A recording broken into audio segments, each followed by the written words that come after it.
Hello, YouTube. We're the Greg Cote Show, and we are here to get you to go from YouTube over to our podcast, which is over there.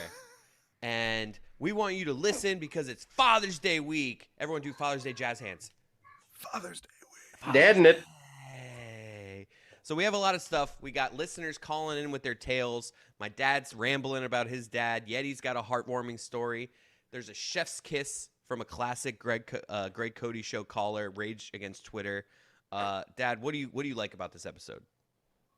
Well, the Father's Day stuff was terrific. I enjoyed talking about my own father and sharing some memories of him. And just so you know, YouTube, my dad does not bring more energy to the episode than he's bringing right now. Yeah, no, I'm bringing exact energy that he brings to the episode. So make sure to check it out. That's right. We talked about the Tom Hanks viral video, which I love. Did a tribute to Paul McCartney turning 80. I love people who are older than me.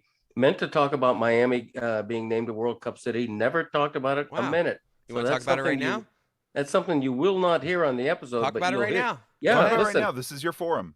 Yeah. Thank you, Joe Robbie. I wrote a column about this. Miami is a World Cup city in 2026 because in the 1980s, Joe Robbie, an unlikely the founding owner of the Miami Dolphins and an unlikely soccer visionary, demanded that his football stadium be configured to adapt to international soccer, which essentially meant a wider pitch, so to speak.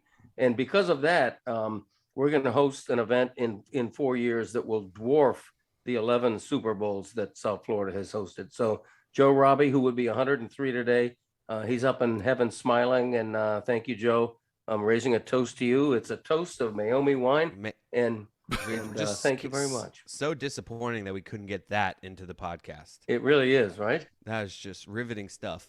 But thank you. I disagree, by the way. A Super Bowl is much more impressive than an opening round game of the World Cup. Like, we don't know. It's not like we don't know if we're gonna have a final. No, we don't. It could be. It wouldn't shock me entirely if maybe a semifinal will have. The final will probably be in LA, right?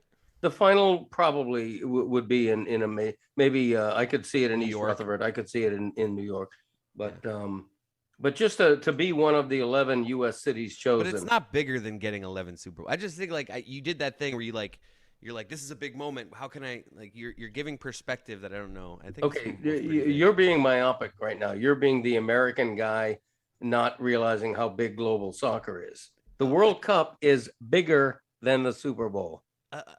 The group stages of the World Cup, but bigger than 11. No, we'll find out in 4 years. Bigger than any one Super Bowl is what I love the said. debate we're having. See, YouTube. Too bad you won't hear this on the episode though. Chris and I get in our first argument on the show. It's true about Tom Big Hanks. Argument. Mm-hmm. I had to intervene. Which one of us is defending Tom Hanks? Find out. Okay. All right, YouTube. Bye. See ya.